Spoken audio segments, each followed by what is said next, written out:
Hey! Oh, I didn't see you standing there. Welcome everybody to Dr. Cush's Exotic Drinks. I am Dr. Cush. Do we always have to have a theme to the show? Or are we, at some point, are we just tired of themes? I was today, so hence we have no theme. Tonight we are just making drinks. I have 3 cocktails I'm going to make for you tonight. I think that they're great cocktails. These are cocktails that have stuck with me. I don't feel like my axe is as sharp as when I was making 400, 500 cocktails a night to have my easy 100 cocktails to pull out of my back pocket to just throw something at you if you came up and were trying to get all bespoke on my butt. I don't feel like I'm as sharp at that anymore. But these 3 cocktails are cocktails that I have ready to go at any point, and I feel like you probably should too. They're 3 cocktails that you're not going to hear mentioned all that often. They're very old cocktails coming from the early 1900s, but absolutely don't taste old. They stick to your ribs. This is good drinking that we're about to get into. So hopefully you guys are interested in just learning 3 of my favorite underrated cocktails. And that's what we're going to do tonight, right after. And what are we going to do first? Introduction. Here it goes. Welcome to Dr. Cush's Exotic Drinks. I'm, of course, Dr. Cush, along with my barback Kyle. I'm not a real doctor, but I did spend almost 2 decades running some of LA's best bars. After years of teaching classes and training bartenders, I want to demystify the cocktail world for you. Let's try a few new things as I open up my bar to everybody. Belly up, chat, and let's have a drink. Cool. So let's just should we just get right into it? Let me say hello to the people. And we're just going to get into 3. I consider them to be banger cocktail. I don't know if people say banger anymore. I said banger as a early 20-something that I thought that was the coolest thing I could say. I think these are 3 cocktails I've known since about the time that I was saying banger, and that meant a good thing. I don't know what it means anymore. Let me say hello. First of all, I missed a couple of your chats, so sorry I can't display some of them. We're going to start over here with Tiki Court. Tiki Court, it is good to see you. Absolutely cheers to you as well. You're always cheersing all of us. But who is cheersing Tiki Court? That's what I have to ask. I'm always asking that question. What exactly is it? Here we go. Tiki Court. Sean and Moose. Somebody has to cheers Tiki Court back. And it's honestly, it's beyond time. Tiki Bonbon is here. Winner of the 2025 Cush Tucky Derby. Cheers to you as well. Good to see you there, Tiki Bonbon. Shawnee Panabaker. I imagine earlier we got a good evening. I'm imagining it. Can't prove it. Don't have the text up here. Pretty sure we did though, and that's good. Let's see what else we got. We got Moose. Yeah, that's right. Tiki Bonbon. I get to see Tiki Bonbon. She's coming out to Southern California here soon. We're gonna head over to a place called Strongwater. Meet up with Tiki Bonbon. Very excited about that. I've met Tiki Bonbon. I've met Bonbon in real life a few times. Lovely person. Here's my dad, the doomer, the gloomer. Wanted to cast a shadow on the show. He didn't say, remember, let's just go back up here. I want to give a good example. Look at this. Look at it. Look at the poise. Look at the grace of Tiki Court coming in with a cheers all. Good news, she says. Trumpets from on high. We have good news. I cheers the lot of you. Well, let me show you the exact opposite of that right here. Boom. Unfortunately, USC did lose. They were not as good as Oregon. I hate to say it, but we did lose that game. We are no longer in playoff contention, which means more time to memorize drinks. I think that's really what that means. Let me say hello to DC Debbie Clark, winner of the 2023 Cush Tucky Derby. Here we go. We got Kyle. Oh, see, here we go. Kyle Tender. Always doing the right thing. Hey, Tiki Court. Finally, somebody saying hi to Tiki Court. I mean, geez Louise, what are we up to? Oh, look at this. Jay Carter, party starter, in the house. If you thought the party hadn't started, you were wrong. Jay Carter, party starter is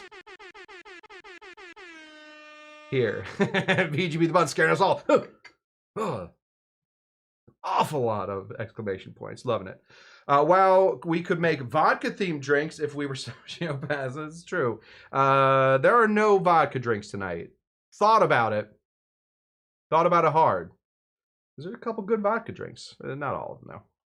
Not most of them. Happy Sunday morning to Moose, says Roger G. Happy Saturday night to almost everyone else. That is exactly right. Who else we got coming in here? Oh, Captain Jack and Coke. Captain Jack and Coke, will you relay a favor? Will you relay something to me? Will you tell Tiki Court I say cheers? There's always cheers in everybody. Not getting the cheers that she needs back. UF Mark is here, our resident Gator. How did the Gators do today, Mark? I have no idea. Yeah, forget USC, focus more on cocktails. That's exactly right. You know what? That's not just about football. That is kind of what I did for my real life. Graduated from USC, focus on cocktails. could have headed over. Oh, sorry. I honestly, I'll be honest with you, Mark. I had no idea how Florida did. I was at a baby shower today, listening to the USC game in one ear and having conversation with people in the other. So let's get in. I don't even know what order to do these cocktails in. There's no theme. They're not building to anything. There's not going to be a big ta-da. You guys didn't even know what these cocktails were, how they were related. That's not the idea at all. Sorry, Mark. I'm also going to pretend that the Trojans don't play football anymore unless we beat UCLA 50-0 next week. And then I'll be back into it. I have my USC shirt on underneath this. I had to cover it up. Okay. This whole show is to DOS, says Kyle Tenner. Thank you, buddy. Okay. I don't really have a map for this show. I just want to get into it. I'm going to start with a cocktail that I think is spectacular. I make this cocktail. I probably made this cocktail 1,000 times. I'd have to sit down and do the math.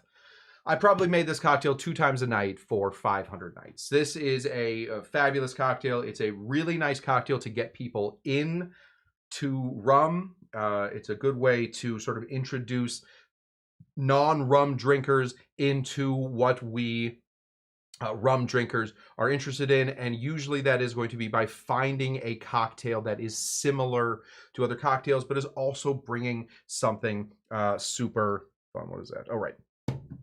It's also an interesting cocktail because it isn't a normal type of cocktail. It's kind of hard to define exactly what we're doing here. We've made this cocktail on the show. Obviously, if I made it 500 times or 1,000 times, I've made it 1,001. Counting the one time I made it on this show. This is called the El Presidente. Never had an El Presidente.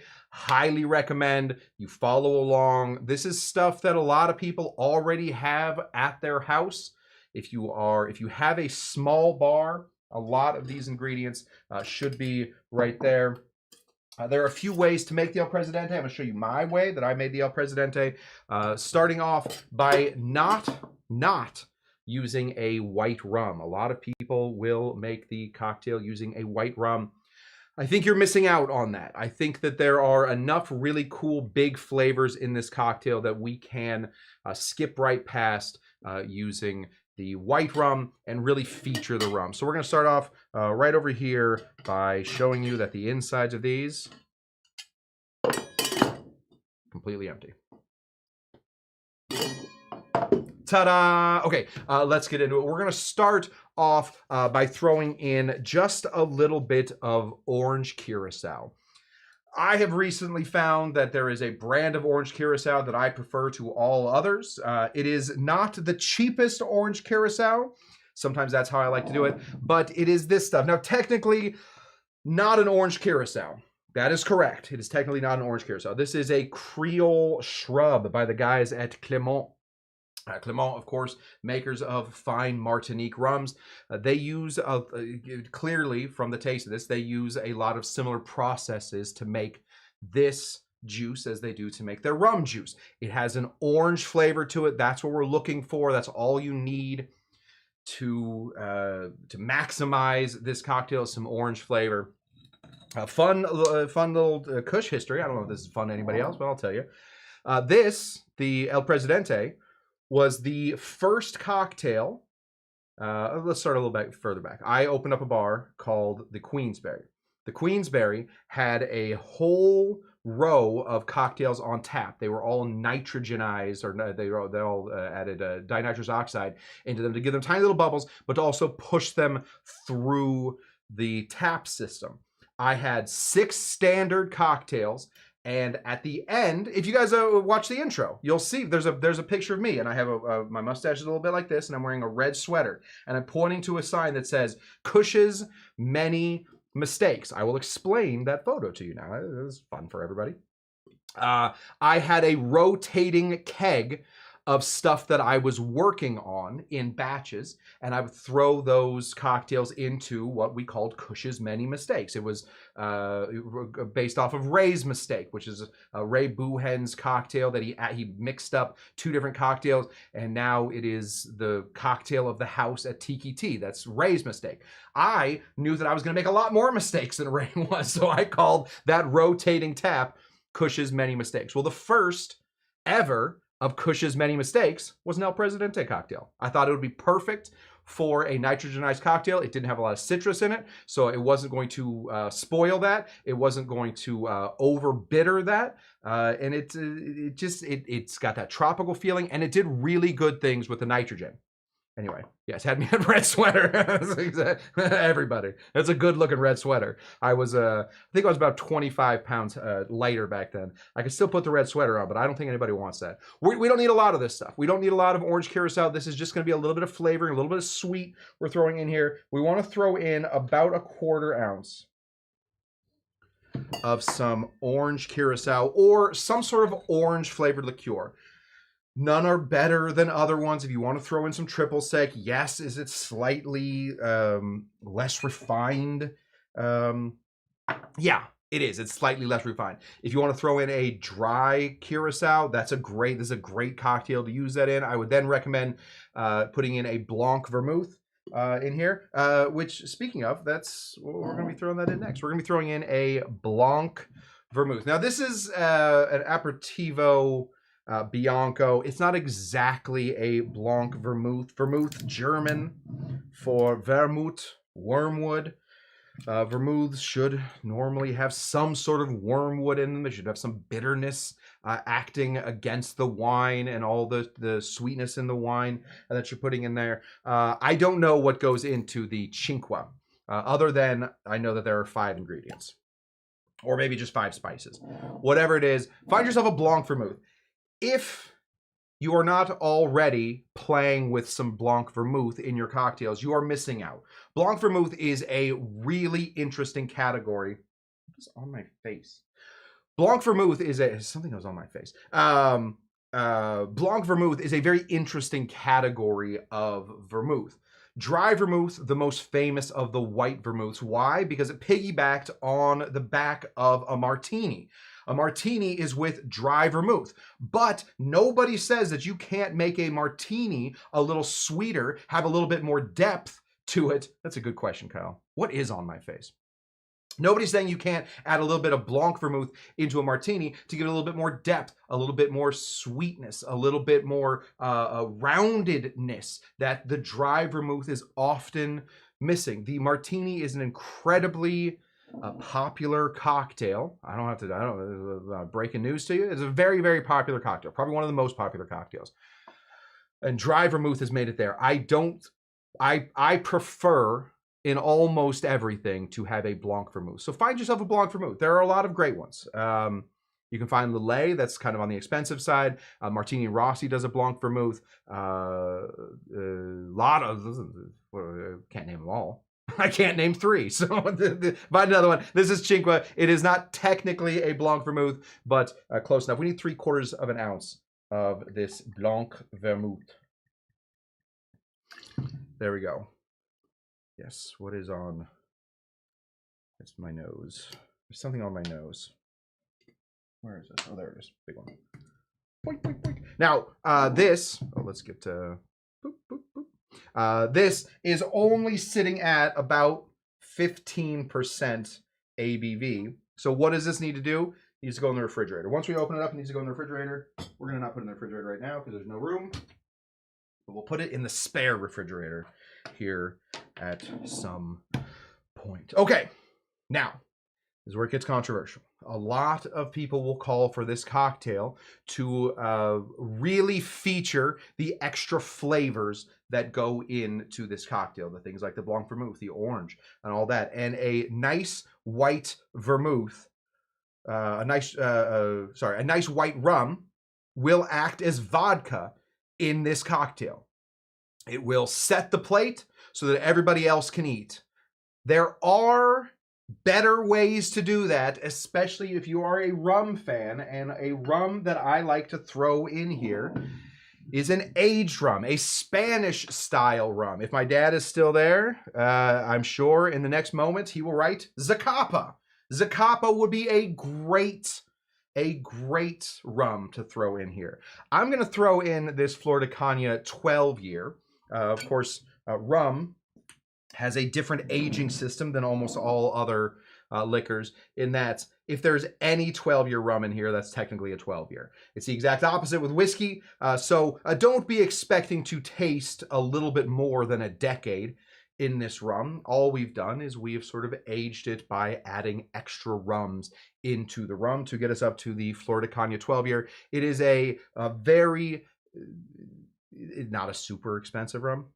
Pretty gosh darn good though. We're gonna go ahead and put in 1.5 ounces of an aged Spanish style rum.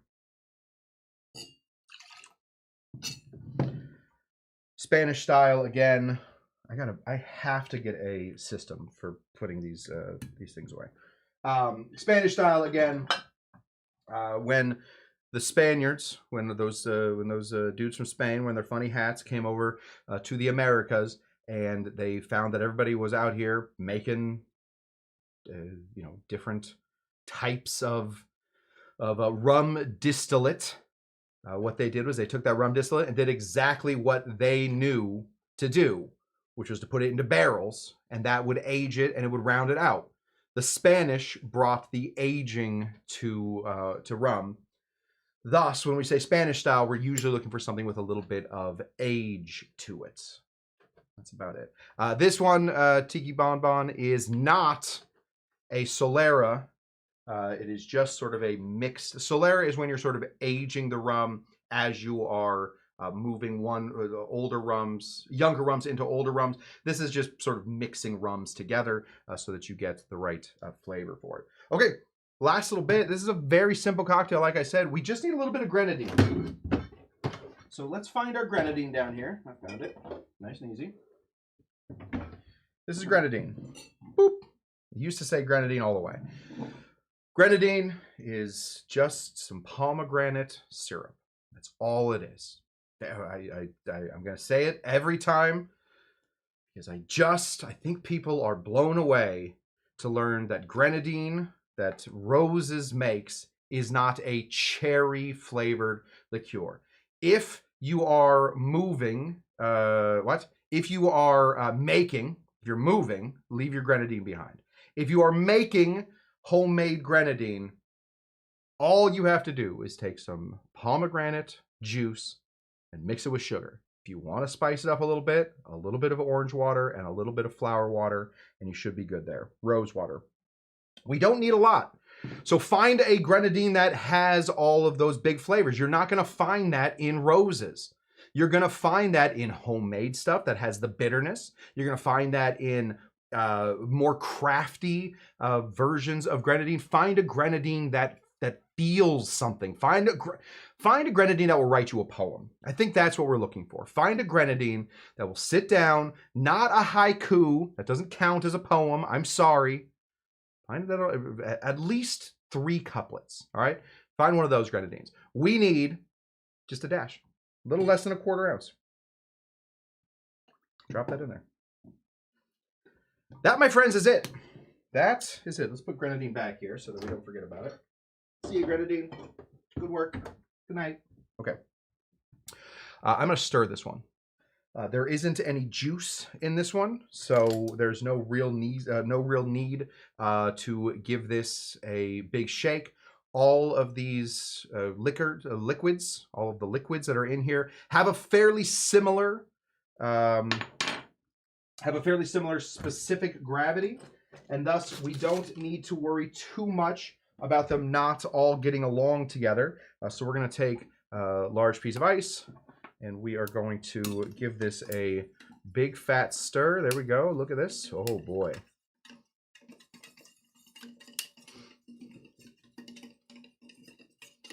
I'm still haunted by a comment that I got on one of my videos about somebody. I think they were trying to make fun of the video by saying that I was unable to describe how to stir. But then they said that I'm a very good stirrer. So I think one of the lessons that I'm learning about being an online dude is I have to take everything as a compliment. If there's even a little hint of compliment in there, I got to take that compliment. And so I want to thank that person again for saying, what a great little stirrer I am. That made my day. Still weirds me out, though. It's still a weird compliment. We're going to go ahead and just pour this through. Pouring this in a Nick and Nora glass. It is a coupe style glass. We're going to run out of these guys. There we go. Right there. You hang out. It's a coupe style glass. It has the handle down here. Nice and frosty handle. A much smaller cup. Just smaller cup version up here. It's named after, of course, the famous husband-wife duo from the Invisible Man series. If you haven't ever seen one of those, I keep threatening to have a movie night. I still have not found a way to do a movie night. I want to do it. But we should watch The Invisible Man because there is almost no greater movie about drinking than The Invisible Man. It's an old movie, black and white. You poo-poo it all you want, but it really is. It's funny, and it has a really good drinking culture through it. People drink. Basically what they're doing is they're drinking the whole time. This is the El Presidente. Super simple. Blanc vermouth. It's Curacao. It is some rum, a rum of your choice. Nothing too funky. Nothing Jamaican, nothing Martinique, nothing, in that era. We want a molasses-based rum that has a little bit of age to it, and then just a touch of grenadine. And if you really want to get crazy with it, I have done this experiment before. Put it into a cream whipper, put a nitrous oxide canister in there, and psst, it's delicious. Can handle some bubbles. Cheers. Oh, gosh. There's a reason that I made this cocktail all the time. A little bit. Oh, it's good. Oh, it's good. Do I have a president theme? Let me see if I have let's go to music. Do I have music on here? Where's my music? Dr. Cush. Oh, songs. Dang, I used to have a president theme on here because I give the state of the bar address every year. I don't have the president stuff in here. We'll do this one. Welcome to the jungle. Some president would like that song. Anyway, this thing is delicious. Super simple. Very, very easy to do. Something that you can keep in your back pocket at all points. It is 1.5, 3/4, 1/4, and then a dash. 1.5, 3/4, 1/4 dash. You can even, to make it a little easier, put a little bit more orange curacao in here. So you do a full, we call it a waterfall cocktail. 1.5, 3/4, half, 1.5, 1, 3/4, half. Don't do it like that. Ignore what I just said. Just make it like this. You'll be good. Yes. Can we play an Invisible Man tour for Patreon folks? Yes. What does that mean? We should do that, though. I think if we go to Patreon, I have an odd feeling that if we go to Patreon and I make the live show private, but then I give you guys all the link on Patreon, I think, was I thinking Thin Man? Yes, sorry, not the Invisible Man, Thin Man. Invisible Man, completely different thing. Wait. That was the Invisible Man. Dang it. Now I'm lost. So will somebody look that up for me so that I'm not spewing all the wrong information on the internet? Is the Invisible Man that Nick and Nora are from, or is it the Thin Man? I don't know. Don't let a partner that leaving tiki serves behind was an option. Yes, yeah. Don't, yeah. No. Bring your tiki serves with you. Absolutely, that's what we need. Okay. Oh gosh. Okay. DC, we think we're right. Yeah. Okay. I think it was the Thin Man. Thin Man. Got it. Thin Man. Not the Invisible Man, the Thin Man. Either way. Great movies. The Invisible Man's a great movie too. The Ellison book. Invisible Man. Also a really great book. Wouldn't recommend it now. A bit depressing. It deals with them. Never mind. Great cocktail, simple. For somebody that doesn't love rum or doesn't think they love rum or has not been introduced to rum, this is a great way to do it. Now, I'm going to ask you guys questions at the end of all of these cocktails about where you think, of the 7 cocktails, where do you think this one fits in? Do we think it is an old-fashioned style, a Manhattan style, a martini, or old-fashioned style, Manhattan martini style, a sour, a daisy, a flip, a fizz, or a punch? Where do you think this one would fit in? I think that's a good little pop quiz I'm throwing at you guys. This thing's delicious. I guess, Kyle, do you want it? I don't know if Kyle wants it. Oh, the UF Mark raising his hand. Teacher, teacher. I would say Mark is completely correct. Yeah, this is definitely a Manhattan style. Push the door harder. There we go. When it rains near the bar, the door gets blocked. There you go. You got that? Why don't you give us a little rating on that there, Kyle? Got some time for a Kyle rating? Yeah, he's smelling it. Yeah, it's completely off camera, not helping anything out. Yeah, suck it down. Go ahead. Yeah, let's get that rating. Here it comes. That's a medium glove. That's a glove. That's like, I glove my sister. I glove. Yeah. He's not passionate about it, but thinks it's pretty good. Okay. That's what we got there. We've made that one on the show before. We've made this one on the show before a long time ago. I remember when I used to make my intricate versions of the thumbnails, when I used to make like intricate thumbnails where I put my head on different things. We don't do that anymore. It used to take like an hour and a half to make those things. It just wasn't worth it. I might as well be researching cocktails in that time so I don't look like a complete buffoon when I get here. I remember having a difficult time thinking about where to put my head in this cocktail thing. It is a low ABV cocktail. It is a cocktail that doesn't come with a huge punch, but sometimes that's really nice. You get to play with all kinds of flavors. It's something to have at the end of a night where you're not looking. Goodness gracious, there's something about that orange curacao. Where you just want to drink. You want to have a cocktail. You're feeling a little dehydrated. You need something like that. This cocktail is called the Chrysanthemum. Lots of different people have made versions of the Chrysanthemum. Again, it comes from a long time ago. This is a Hugo Enslin cocktail. We've talked about Hugo Enslin a few times on the show. Kind of a cool dude, just a dude that like hung out and made cocktails. We like Hugo. Germans making cocktails is better than whatever else. Schnitzel's pretty good, but Germany's got a bit of a history. We're going to go ahead and stir this one. So we're going to take our stirring vessel. We're not adding a ton of stuff into this one. What we're going for are big flavors that sort of match well together. All we're trying to do is flavor the main liquor in here, and the main liquor in here is going to again be our Blanc Vermouth. This is pretty darn good. Made this with a hock and rum. I think Agricole actually works here too. UF Mark, I assume you're talking about the last one we made, the El Presidente.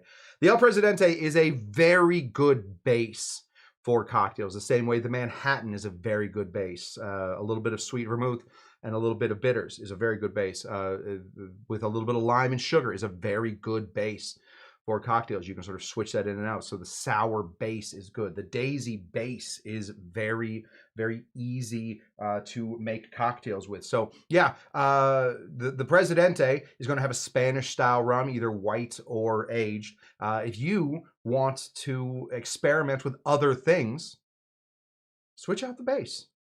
You got a whole new cocktail there, friends. You're good to go. Okay, again, Blanc Vermouth. I've always been a big fan of Blanc Vermouth. I like drinking sweet vermouth by itself. I like drinking blanc vermouth by itself. I don't really care for dry vermouth by itself. So we're going to continue down our blanc vermouth little railway choo-choo, and we're going to go ahead and put in 2.5 ounces of some blanc vermouth. This is going to be a bit of a bigger deal than the last one. So if with the Presidente you didn't have a blanc vermouth, you use a dry vermouth instead, I wouldn't recommend making this one since it's 2.5 ounces of the blanc vermouth. I would recommend making something else instead, and that's just fine. We don't always have to be drinking the same stuff. Throw this here. Now we're gonna spice it up. We're gonna flavor this up. We're gonna find new and interesting bits to put in here.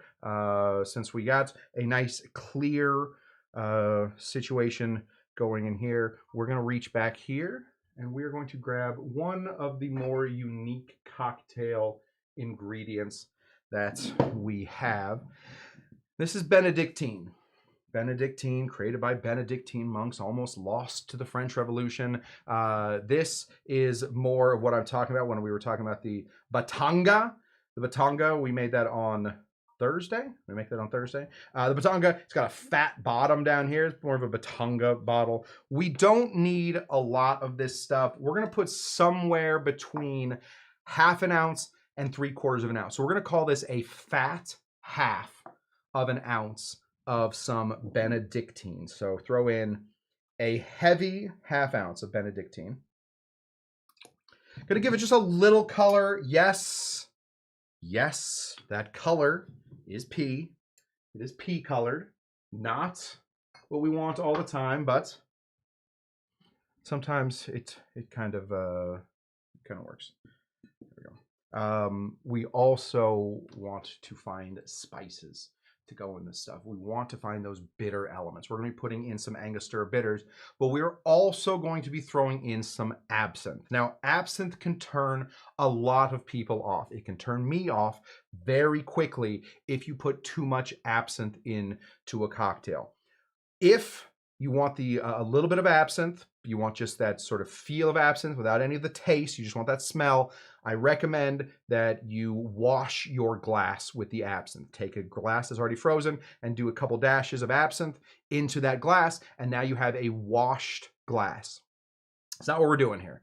We don't have a lot of ingredients. Is Drambuie the Benedictine of Scotland? Gosh.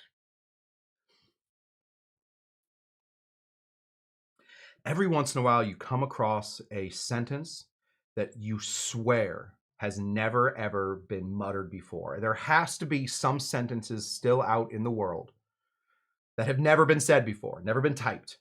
I have to assume that what Forlorn Hope has just done here is given us one of those sentences, a unicorn sentence. Is Drambuie the Benedictine of Scotland? I'm going to say yes. I have no basis for that. I'm going to say yes. Yeah, UF Mark. I'm right with you. I mean, mind blowing. It's a mind blowing. There are still what are the games? Scoregami. In college football, there's a whole thing where like there's a few scores that have never happened. You know, like 70-2. There's never been a game where the score was 70-2. So every time there's a scoregami, people get very excited about it. I think we have a sentence-agami right here. Is Drambuie the Benedictine of Scotland? Just a lot of specific words in there. I gotta say that yes. We're gonna go ahead and put in about. So we're looking at shorts here because this cocktail is so very delicate. We don't have any of the booze to sort of hide any mistakes we have. So we're dealing with fats. We're dealing with skinnies. We're dealing with we're dealing with fats. We're dealing with heavies. We're dealing with skinnies. We're dealing with lights. We're gonna do a light 1/4 ounce, a light 1/4 ounce of some absinthe. We want that absinthe to be in there. But we don't want absinthe to take over everything. Absinthe is like locusts. If locusts get into your crops, the crops are gone.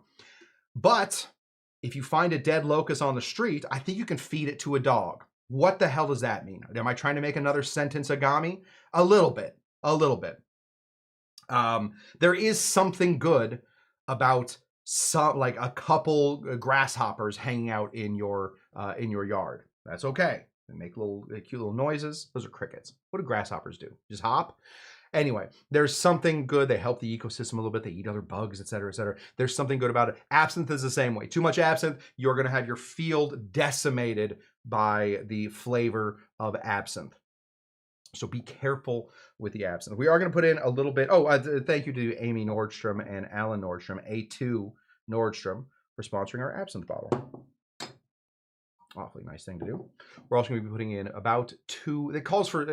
I always remember putting in 6 drops because I twist my mustache and make cool cocktails with my suspenders. But we're going to be putting in basically 2 dashes of some Angostura bitters. I always knew that I put enough Angostura bitters when the cocktail glows just a little red. It's not supposed to turn red, it's just supposed to glow with a tiny bit of red. We got 2 little ice cubes that want to live together, so they're also going to die together. Put these in here, drop that there. Bloop. Easy. There's no way that I made as many of this cocktail as I did of the El Presidente, but I did make this one an awful lot. Normally, I made this one for, let's give this a stir. There we go. I normally made this for other bartenders. I made this for, if at the end of the night we had a long night, we wanted to sit down and have a drink while we cleaned the bar and counted money and kicked people out. Something nice to sort of take the edge off. A really good cocktail would be something that has a lot of vermouth in it, but isn't just sitting there chugging bottles of vermouth. We want to take a little bit of time. We want to explain the cocktail a little bit, and we want to add extra little flavors. So this right here is, I can't tell if the UF mark is making fun of me. I just can't tell. I don't know. It's a blind spot of mine. Give this a nice stir until about 20% of our cocktail is made of water. Turn a little dark, and just before the show, I put in that last freezy cup. This was put in right before I started making this cocktail. What are we making next? Oh, the next one doesn't need it, so I don't have to continue the cycle. All we got to do is take this guy, this chrysanthemum cocktail, Hugo Enslin's chrysanthemum cocktail, pour it right in. We have taken a lot of the pea. If your pea looks this color, go to a doctor.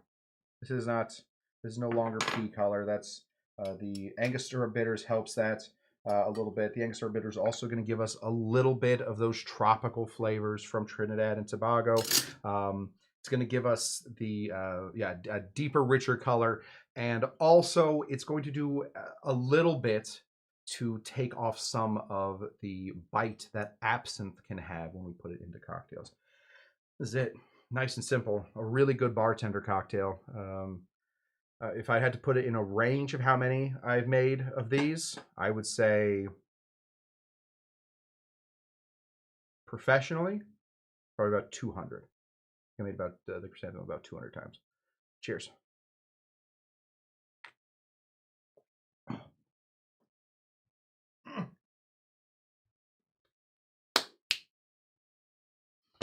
Yeah, this one tastes boozy. It tastes like there is a lot of ethanol in here. There just isn't. It is a very delicate cocktail. You guys can play with exactly how much absinthe you want to throw in there. Benedictine. I've seen a lot of recipes for this that say go up to 3/4 of an ounce of Benedictine. That's too much Benedictine, I think. I don't know how to explain Benedictine other than to say it tastes very much like Benedictine. It's very herbally.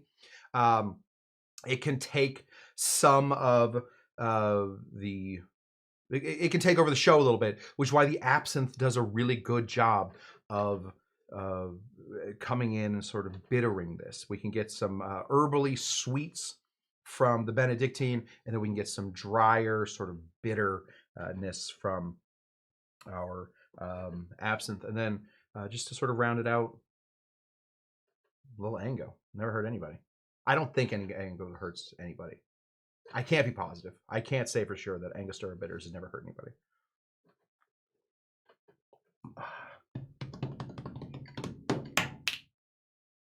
I like that one. I think I'm going to keep that one. Kyle, stay away. I'm going to keep this one. Put that right there. Remember to drink it. Can you see it in the shot? Oh, yeah, there it is. This is it right here. Boop. It can star in the show a little bit. It can be a little has no in the sun. Okay.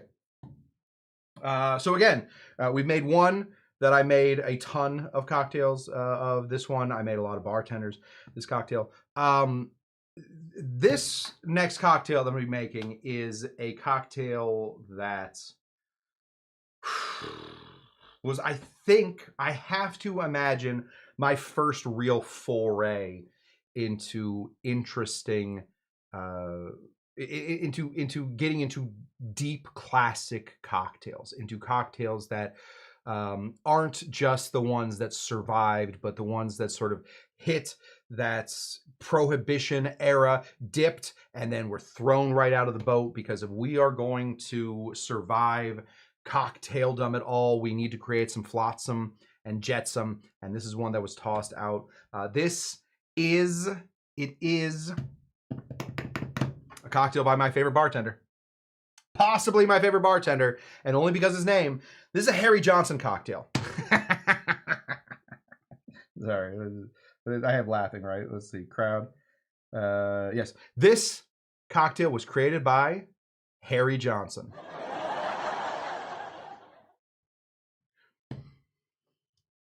The East India #1 cocktail is a fabulous cocktail. It is a really, really nice cocktail. But there is, when we say there is a World War I, it means there is a World War II. There was a #1 of this cocktail. There is now a #2. Harry Johnson came through with the #2. I personally think the #2, is it still down there? Dang, I gotta go. Again, I'm storing bottles over here, so give me a second. Guys.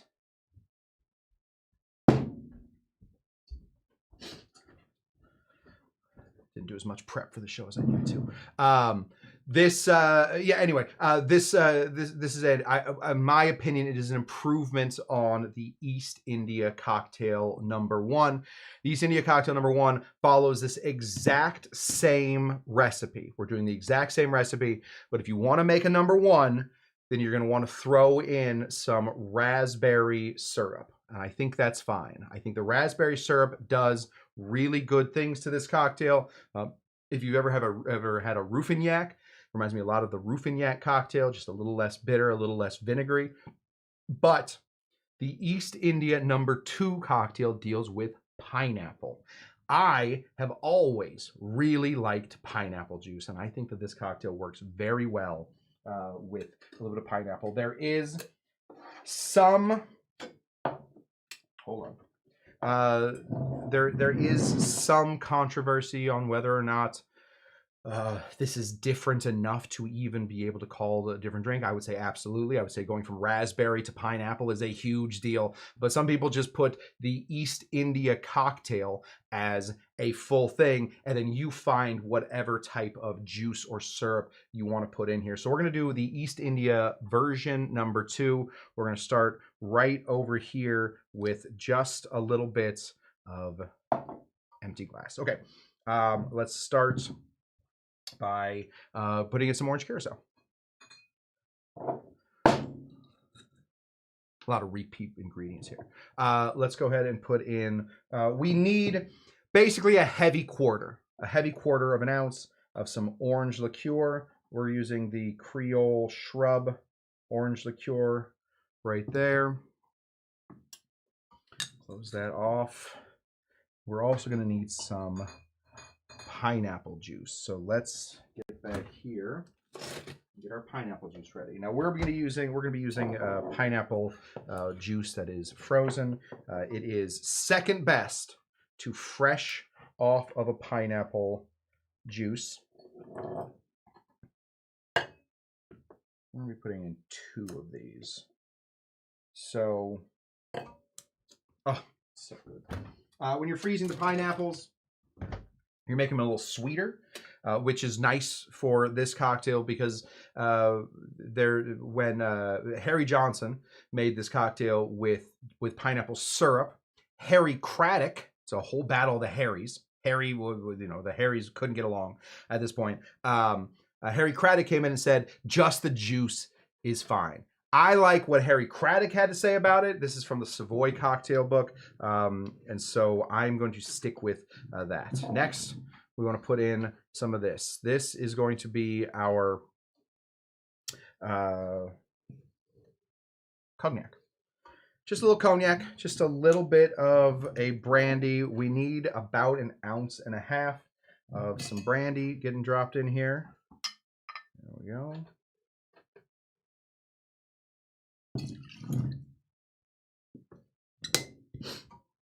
I'll put this here because I do use this. There we go. And I like to put just a touch. Yes, hashtag Harry Battle has begun trending. So, ladies and gentlemen, pick your Harry because there's going to be a whole battle. We're just going to. I want to put just a dash of simple syrup in here just to make up for the fact that we aren't using pineapple syrup, but we are using just regular old pineapple juice. If you want to use pineapple syrup, that's a great way to do it.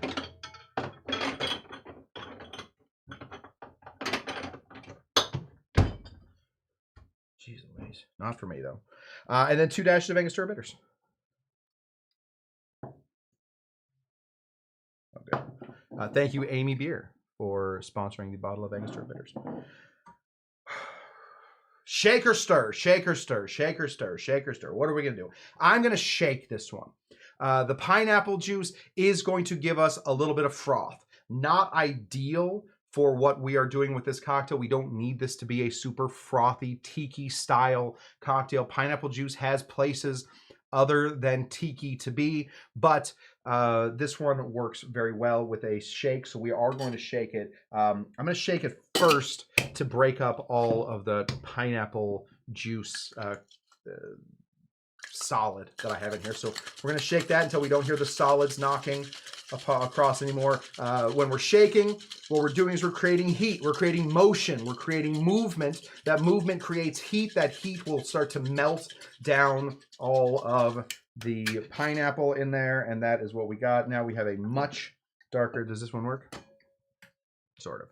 Yeah, now we have a much darker situation. We have a very pineapple-y smelling cocktail there. That is what we want. There we go. And we, of course, want to give this a big shake. Now, there's absinthe in there. Dang, I wanted to reuse the ice. Can't reuse that ice. We're going to throw this right here. And we're going to shake. Here we go. Let's go to shake cam. Ready?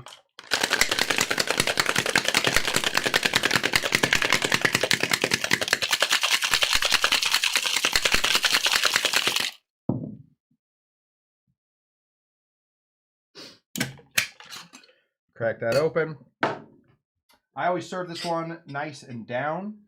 So we're going to put this one low and in a rocks glass. Right there. Excellent. And we're going to serve this on 1 large cube of ice. Let that temper for a second so that we get a really cute little thing. Answer some questions while we're here. Oh, anybody want to answer the question about what the chrysanthemum, what we would consider the chrysanthemum to be? What version of cocktails, of the 7 cocktails, do we have? We love all versions of Moose. Talking about not talking. Absolutely. Wait, sorry, Moose. Yeah. Good to see you, buddy. Oh, Craigie. Craigie's here. I get to see Craigie here soon. Very excited about that. Got a lot of plans coming up. All right, this is basically ready to go. If it cracks a little bit, it cracks a little bit. Let's clean that up. There we go. Take this, put that in here. If you want a little bit of a garnish A dried pineapple works really well for here. I don't have any dried pineapples, so we're going to use a dry orange. There's an orange in here as well. So let's get a bird's eye view. This is what you'll be seeing as that one's coming right at your head. Okay, if you're there, it's going to go like this. And most people would close their eyes when they're drinking. Not everybody, though. Some people just stare directly into the abyss that is their drink. There we have it. This right here, fabulous cocktail called the East India No. 2. This was brought to me by a bartender friend of mine. He said, hey, I think that this would be something kind of right up your alley. You know, you seem to be, this was before I was even leaning tiki, so you seem to like a sweeter cocktail. This is a good way to introduce some sweetness into cocktails, some tropicalness into cocktails without going full on big juice, all kinds of crazy. It kind of fits in a few different categories. This is the one I want to hear most, though. I want to hear what type of cocktail you guys would put this one into. Remember, it is brandy, it is orange curacao, it is pineapple juice, and it is bitters. That is what's in here. A little bit of sugar as well. I want to hear what you guys think on that one. This one could be a little bit more difficult than the other ones, but that is it. East India No. 2, pineapple juice and all. Cheers. I love brandy. I really like brandy.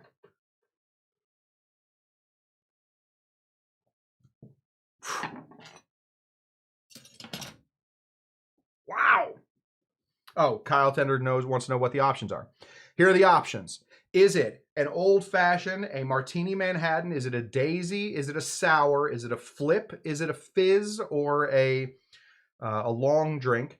Or is it a punch? Which one does this fall into? Bonbon saying the old fashioned. It is. There is some sweetness going into here. Absolutely. We have our sugar because this was originally going to be a sugar syrup, a raspberry sugar syrup that was going to give us a lot of our flavor. However, we are adding a juice into that, so I think we can take it right out of the old fashioned. Most old fashioned won't contain juice. In fact, all don't contain juice. Paul, bringing up this one. Is it the daisy?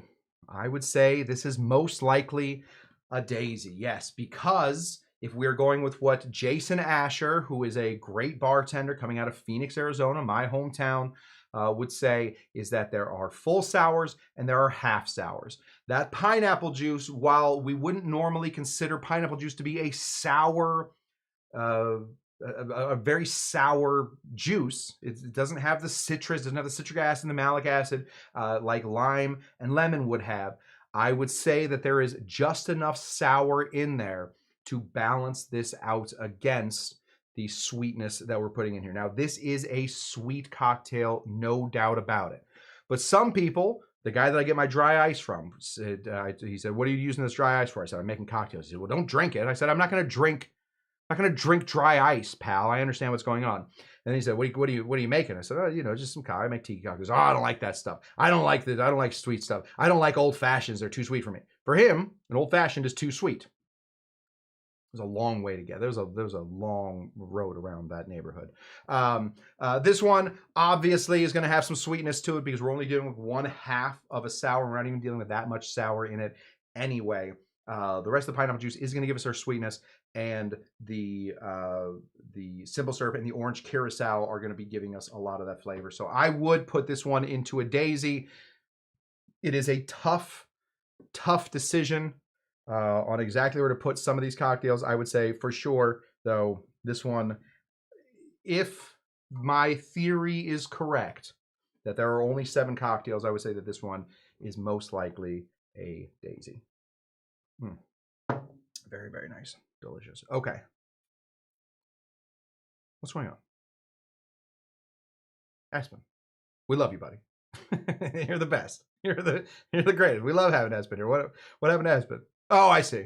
Aspen, buddy, the fact that you wake up for the show makes us all so happy. We love having you here. You're the best, buddy. And thank you, honestly, for everybody else for letting Aspen know he's the best. That's what I got. Okay, what's coming up? Anybody got plans next week? Next week is going to be Thanksgiving.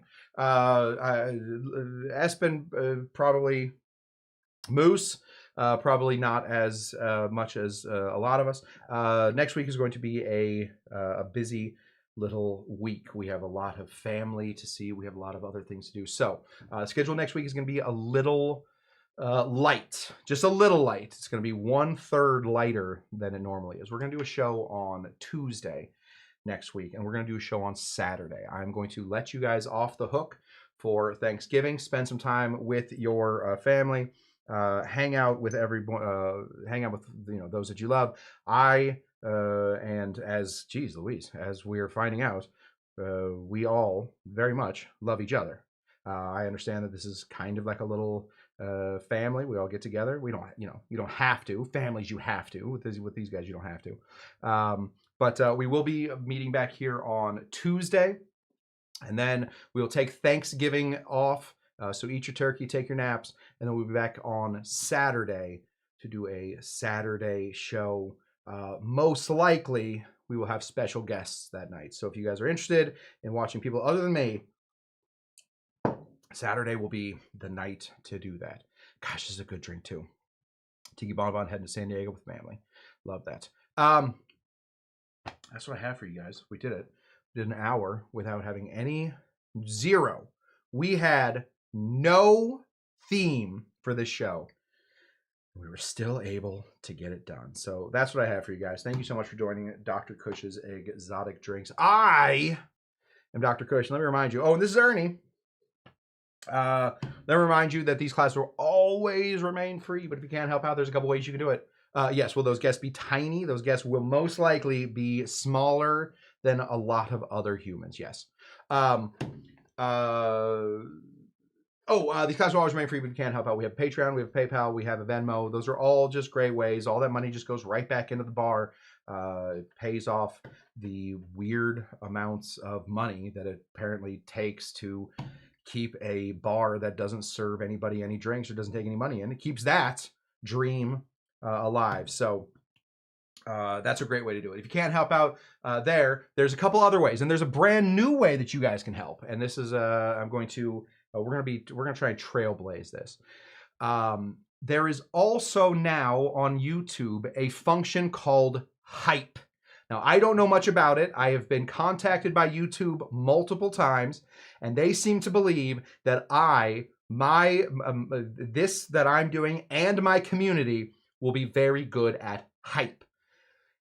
I believe now on some of your computers, there will be a button. There will be a button very close to like the like button, very close to the dislike button, very close to all of those buttons. There will be a little button that says hype. Now, here's the crazy thing about hype. You get to use 3 hypes per week on a video. And when those videos get hyped, it's more than a like, right? You can like a lot of things, but then you can hype. And when you hype a video, I get put into some sort of algorithm, and then that video gets sort of put on some sort of leaderboard. I feel like we can get this done. So if you guys don't want to push the like button, if you would push the hype button, that would help me out a lot. Now, I don't know exactly what that is going to do for me. I have no idea. But YouTube has reached out to me, and they have said, hey, we think you will be good with the hype button. So I am now relaying that back to you guys. Yes, as UF Mark says, smash that hype. I guess it's for people that are under 50,000 subscribers, which we are. We're in no danger of not being there anymore. So yes, punch. I think the idea is that you want to punch that hype button. So muddle that hype button if you get a chance. We are, let's see if we can get this hype button going on. They're offering it to me, and I think they're offering it to some other people. So if you see a hype button, hit the hype button. If not, make sure you hit that like button. You guys are all subscribed, so don't worry about that. Yeah, how do you find the hype button? That's a good question, Bonbon, that I don't have the answer to. And when I asked YouTube where it would be, they said, just, find it. So it didn't help. It didn't help at all. If you guys see the hype button, help me out with the hype button. It can put me in some sort of leaderboard, and then maybe more people see it. So then you don't even have to tell your friends. You can just hype this, and you get 3 hypes a week. And this is the nefarious part that I think YouTube is going to get real weird about. Eventually, they will start charging you for more hypes. So if you want to hype more than 3 things a week, you're going to have to pay for hypes. Now, this is what I'm saying to you guys. If I ever hear of any of you paying for hypes to hype this show, you're not welcome back. Don't do that. Don't do that. If you have free hypes, then hype it. If you don't have free hypes, then don't hype it. All right? Don't pay for hypes. Don't do that. That's ridiculous. I don't know what it does, but YouTube seems to think that I will be good at hype. DCW Clark, winner of the 2023 Cush Derby. Money is an object. It is a physical object that you can be there. Oh, Forlorn Hope says it'll be on the chat. So use your hype button. Use your hype button if you can. If you can't use your hype button because you don't have one yet, or because it doesn't exist and I'm just on some sort of weird mailing list from some Saudi Arabian king that is now convinced me to say the word hype 500 times in this show, the best thing you can do is show up. We love when you guys show up. We love whether you chat or not. We just like seeing you guys here. So keep showing up for Dr. Cush's Exotic Drinks. We'll be back here on Tuesday for a very special Dr. Cush's Exotic Drinks Tiki Tuesday edition. And then we'll be back on Saturday for our like a post-Thanksgiving sort of wrap-up situation. Yeah, swipe left and then hype. Thank you, Forlorn Hope, for knowing more about this. So find that hype button and hype this. And they are really trying to get the kids involved in YouTube again. Boy, Twitch is doing something. All right, that's what I got for you guys. Thank you so much for everything. And I will see you guys back here on Tuesday. What do we always say? Oh, I gotta get a hype button. Let's see if I have anything like that. Oh, I got a hype button. Ready? Yippee! That kid's hyped. Hype this video, and until next time, what do we always say? Oh, God, no. Oh, Bill. Till next time, guys. Bye-bye.